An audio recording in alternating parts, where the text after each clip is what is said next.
नमस्कार, स्वागत है एक बार फिर से आप सभी का आपके अपने चैनल हनुमान सेवा परिवार में। आशा करते हैं कि प्रभु श्री हनुमान जी और परम पूज्य गुरुदेव बाबा नीप करौरी महाराज जी आप सभी भक्तों पर असीम कृपा सदैव बनाए रखें।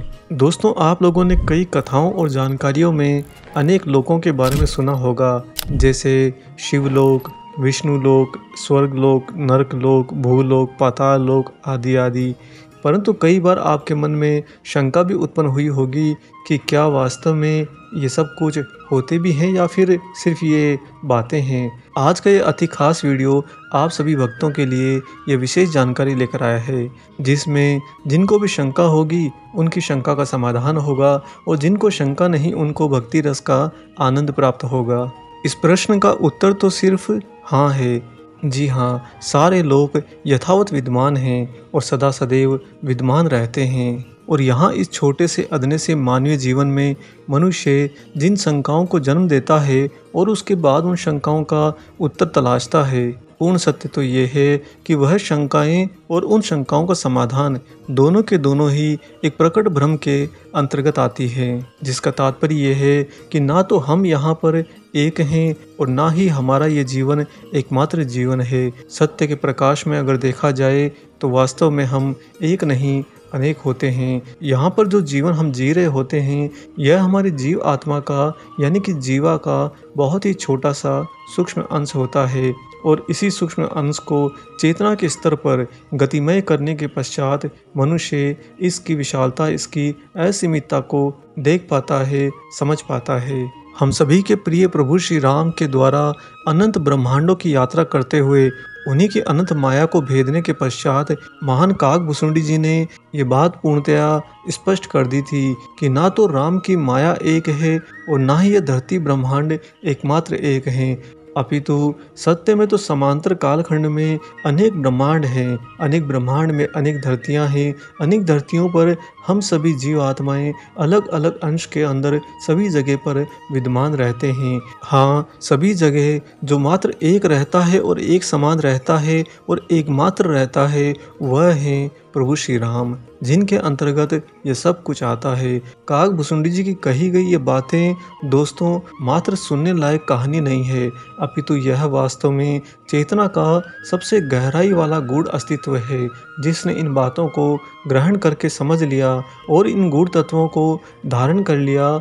उनकी चेतना के विकास की गति बहुत तीव्र हो जाती है। उन्हें यहाँ पर भौतिक भक्ति का माध्यम बनने की आवश्यकता भी नहीं होती। उन पर गुरु कृपा और ईश्वरीय कृपा अति प्रबल हो जाती है। और इससे जो स्पष्ट हुआ कि एक साथ में अनेक ब्रह्मांड हैं, एक साथ में अनेक धरतियां हैं और एक साथ में सारी धरतियों पर यही घटनाक्रम समांतर चल रहा है, अर्थात यहाँ पर जिस स्वरूप में आप आज हैं इसमें थोड़ा सा फेरबदल कर दो तो आप कहीं अन्यत्र भी इस समय हैं और कहीं अन्यत्र ही नहीं बल्कि आप तो अनेक अनेक जगह पर एक साथ में हैं। तो फिर बताइए कैसे ये मनुष्य जीवन एकमात्र हुआ और कैसे ये धरती और ये लोक भी एकमात्र हुआ। अब आप समझ पाए होंगे कि यहाँ पर एकमात्र और एक जैसा कुछ भी नहीं है, सब कुछ समांतर भाव में अनंत है, जो यहाँ पर बैठकर इसी मानवीय जीवन की सारी संरचनाओं की व्याख्या करते रहते हैं और इन्हीं व्याख्याओं के अंदर इन्हीं के अस्तित्व को दृढ़ता देते रहते हैं। वास्तव में तो वह माया की चपेट में होते हैं और इसी कारण से उन्हें यह मनुष्य जीवन बहुत ज़्यादा भारी लगता है।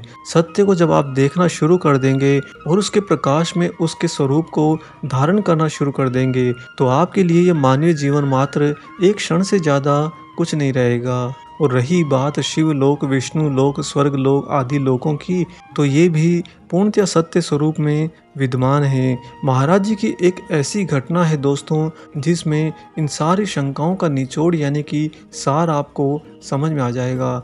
आप उसके बाद में पूर्णतया दृढ़ हो जाएंगे कि वास्तव में सत्य रूप में सब कुछ है, बस हाँ यहाँ पर जो कुछ है वह कुछ नहीं है। आइए सुनाते हैं आपको महाराज जी की वह बहुत ही अनूठी सत्य घटना। दोस्तों, डॉक्टर नवल किशोर आगरा के मेडिकल कॉलेज में स्त्री रोग विशेषज्ञ थे। नैनीताल में जब रामगढ़ का निर्माण कार्य चल रहा था तब 3 महीने गर्मियों में रेमसे अस्पताल में चिकित्सा की उन्हें सुविधा मिल गई और यही डॉक्टर नवल किशोर जी बाबा के अति प्रिय भक्त थे। जब डॉक्टर नवल किशोर को रेमसे अस्पताल में चिकित्सा की सुविधा मिल गई और तब उस अस्पताल में कार्य करने से 1 माह पहले बाबा ने हनुमानगढ़ में पर्वतीय माइयों की चिकित्सा करने के लिए उन्हें कहा। वह प्रातः 10 बजे से सांझ 4 बजे तक चिकित्सा कार्य करने लगे और एक दिन किन्हीं कारणों से वह पर्वतीय माइयों की चिकित्सा करने के लिए नहीं पहुंच पाए। बाबा उसी दिन हनुमानगढ़ आ गए और डॉक्टर की अनुपस्थिति का कारण जानना चाहा, लेकिन कोई व्यक्ति उन्हें इसका कारण नहीं बता पाया। तब शाम को बाबा एम्पायर होटल के पास गए और लोगों से पूछा कि डॉक्टर कहाँ रहता है। तब एक भक्त ने उसी होटल की ओर इशारा करके कह दिया कि बाबा इसी होटल में रहता है डॉक्टर नवल किशोर। महाराज जी ने डॉक्टर को तुरंत बुलवाया और पूछा, क्या तेरी तबीयत खराब है? डॉक्टर ने कहा कि नहीं महाराज। बाबा ने पूछा कि जुकाम हो रहा है? तो डॉक्टर ने कहा कि हाँ, साधारण सा जुकाम तो है। तब बाबा ने तुरंत ही डांडी मंगवाई और कुछ भक्तों के साथ में उन डॉक्टर को रेमसे अस्पताल में भर्ती करवा दिया। यद्यपि डॉक्टर बार बार मना करते रहे कि छोटी सी बात और साधारण सी जुकाम के लिए एक अस्पताल में भर्ती करने की क्या आवश्यकता है, परंतु महाराज जी ने उनकी एक भी ना सुनी। जब डॉक्टर नवल किशोर को रेमसे अस्पताल में भर्ती करवा दिया गया, इसके बाद में वहां से बाबा कुछ भक्तों के साथ में धोबी घाट के एक घर में चले गए, जहां पर सत्यनारायण भगवान का पूजन हो रहा था। रात के 7:30 बजे डॉक्टर का भाई अचानक से महाराज जी के पास पहुंचा और हाथ जोड़कर रोते बिलखते हुए बोला कि महाराज जी, मेरे भाई डॉक्टर नवल किशोर को बचा लीजिए। डॉक्टर की हालत बहुत ख़राब है। दिल का अचानक से दौरा आया और एक तरफा अब सांस चल रही है। वहाँ पर रेमसे अस्पताल में डॉक्टर हाथ खड़े करने को कह रहे हैं कि शायद इनका बचना मुश्किल है। यह कहते कहते डॉक्टर के भाई बुरी तरह से रोने लगे। रोते रोते बिलखते बिलखते हाथ जोड़कर महाराज जी के चरणों में झुककर बोले कि बाबा, आप ही उन्हें बचा सकते हो। लेकिन दोस्तों, पता नहीं क्यों उसी वक्त महाराज जी ने 2 टूक जवाब दे दिया। बाबा ने बस इतना ही कहा कि हम क्या कर सकते हैं, हम कुछ नहीं कर सकते, तुम चले जाओ यहाँ से। तब डॉक्टर नवल किशोर का वह भाई निराश होकर वहाँ से लौटने लगा। तब बाबा ने वहाँ उपस्थित अपने कुछ शिष्यों को उसके साथ भेज दिया। महाराज जी के जो शिष्य लोग अस्पताल से वापस हुए थे, उन्होंने डॉक्टर और उसके परिवार के बारे में बाबा से चिंता व्यक्त करी। इसके बाद में महाराज जी पहाड़ियों में नीचे उतरकर मोहन बाबा की कुटिया में जा पहुँचे। दोस्तों, आपको यहाँ पर यह बात बता दें कि यह जो मोहन बाबा हैं, जिनसे मिलने के लिए महाराज जी पहुँचे थे, यह कोई साधारण साधु नहीं थे, अपितु यह परम सिद्ध दिव्य संत थे और इनके पास में ऐसी सिद्धियां भी थी जिनके द्वारा यह किसी भी देवलोक में किन्हीं भी देवी देवताओं से स्पष्ट और सीधी बात कर सकते थे। और उस दिन जब महाराज जी मोहन बाबा की कुटिया में पहुँचे तो बाबा ने उनसे भगवान विष्णु को डॉक्टर के बारे में टेलीफोन करने को कहा। महाराज जी के साथ आए अन्य भक्त इस पूरी घटना के साक्षी बने। उन्होंने देखा कि मोहन बाबा ने अपने दाहिने हाथ को मोड़कर एक काल्पनिक फोन नारद जी को लगा दिया कि वे भगवान विष्णु से उसी समय बात करना चाहते हैं। तभी वहाँ पर दिव्य आकाशवाणी गूंजने लगी, जिसका तात्पर्य था कि नारद मुनि जी की तरफ से उत्तर आया कि भगवान विष्णु इस समय माता लक्ष्मी जी से वार्तालाप कर रहे हैं, इसलिए अभी पृथ्वीलोक पर बात करने के लिए उपलब्ध नहीं हो सकते। तब मोहन बाबा ने कुछ नहीं कहा और महाराज जी भी चुपचाप वहीं पर बैठ गए। जब लगभग 10-15 मिनट यूं ही चुप्पी भरे वातावरण में बीत गए, तब महाराज जी ने फिर से एक बार मोहन बाबा को विष्णु जी को फ़ोन लगाने को कहा।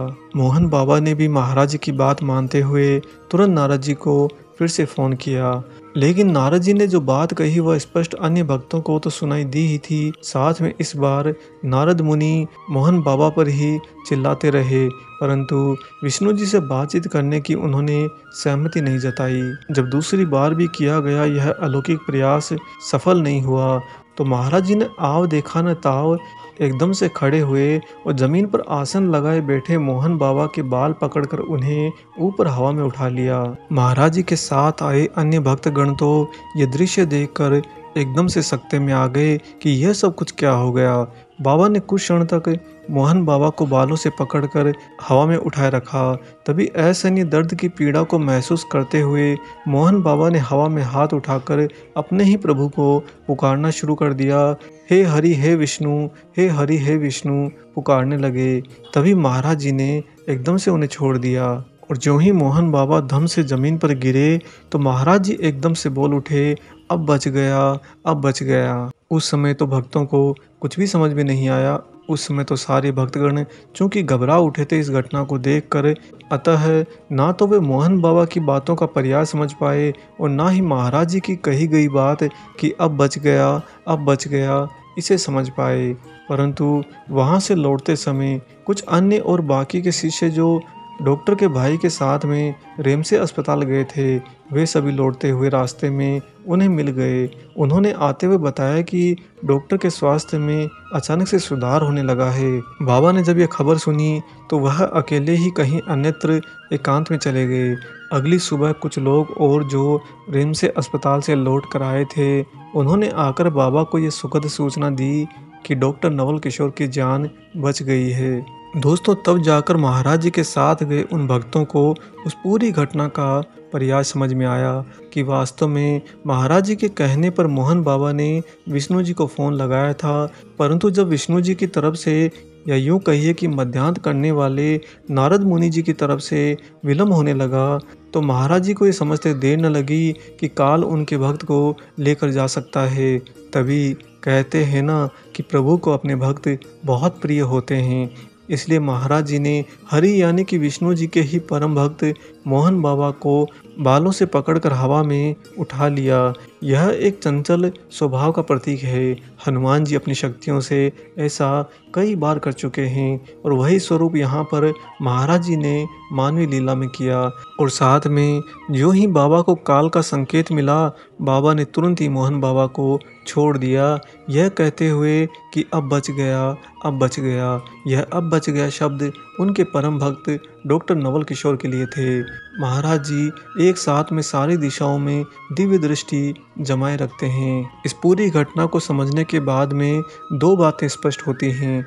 एक, महाराज जी अपने भक्त को बचाने के लिए किसी भी हद तक जा सकते हैं। दूसरी यह कि जो कुछ भी महाराज जी लीलाएं करते हैं, कि जो कुछ भी अलौकिक स्वभाव के दर्शन कराते हैं, दोस्तों उनमें कुछ भी भ्रम जैसा नहीं है। वह सब कुछ पूर्ण सत्य हैं, पूर्ण यथार्थ हैं। हाँ, हम मानवीय जीवन में जिसमें जी रहे हैं, यह वास्तव में सबसे बड़ा भ्रम है। परंतु मनुष्य इस भ्रम के अंदर होने के कारण बाकी सब कुछ भ्रमित समझता है। सत्य को न देख पाता है, न पहचान पाता है और न ही उसका एहसास कर पाता है। जो भक्त महाराज जी के साथ में थे वो सारे दिव्य आत्माएं थे। तभी उन्हें ऐसा सौभाग्य प्राप्त हुआ कि महाराज जी ने अपनी हनुमत ऊर्जा के सर्वोपरि स्वरूप के दर्शन कराए। और हनुमान जी के बारे में आपको यह भी बता दें कि वह विष्णु लोक में सीधा बिना किसी आज्ञा के, बिना किसी रोक टोक के आ जा सकते हैं। इस प्रकार इस पूरी घटना से यह भी प्रमाणित होता है कि सारे समस्त देवलोक भी पूर्णतः विद्यमान हैं। जिस तरह हम इस पृथ्वी लोक पर हैं, उसी तरह इस ब्रह्मांड के अनंत छोर पर सारे देवी देवताओं के परम लोक भी विद्यमान हैं। हम यहाँ पर बहुत ही छोटे क्षणिक जीवन में हैं, परंतु उस क्षणिक जीवन के बुलबुले के अंदर रहते हुए हमें यहाँ पर सब कुछ अति विशाल प्रतीत होता है। आप लोगों ने कई बार यहाँ पर मनुष्य को अपने ही वर्चस्व भाव में ये कहते सुना होगा कि मैंने मेरे जीवन में पहाड़ जितना ऊंचा काम किया है, या कुछ को ऐसा कहते सुना होगा कि मैं पहाड़ से भी टकरा जा सकता हूँ। दोस्तों, ये सब कुछ मात्र भ्रम है। यहाँ मनुष्य जिस जीवन में है वह जीवन ही सबसे छोटा क्षण है। उस क्षण के अंदर भला मनुष्य क्या पहाड़ का मुकाबला करने चल पड़ता है। खैर, इन बातों को आज हम यहाँ पर विराम देते हैं। हमारा मुख्य प्रयास था आपके हृदय की गहराई में, अंतः मन में भक्ति के भाव को और ज़्यादा दृढ़ करना। आशा करते हैं महाराज जी की इस अनोखी लीला भरे वृतांत को सुनने के बाद में आप लोगों का भक्ति भाव और ज़्यादा दृढ़ता पाएगा। आशा करते हैं आपको आज का ये अलौकिक प्रसंग भरा विशेषांक ज़रूर पसंद आया हो। वीडियो अगर अच्छा लगा है तो जाते जाते इसे ज़रूर लाइक करिए, साथ ही अन्य राम भक्तों हनुमान भक्तों से इसे ज़रूर शेयर करिए। इसके अलावा अगर चैनल पर आप नए हैं तो अपने इस परिवार को ज़रूर सब्सक्राइब करिए, ज़रूर ज्वाइन करिए। मिलेंगे बहुत जल्दी ही एक और ऐसे ही अलौकिक वीडियो के साथ में। तब तक अपना और अपने माता पिता का संपूर्ण ख्याल रखिए और परम प्रभु श्री राम जी का निरंतर गुणगान करते हुए बाबा हनुमान एवं बाबा नीम करोली महाराज जी की निस्वार्थ होकर सेवा करते रहिए। जय सिया राम।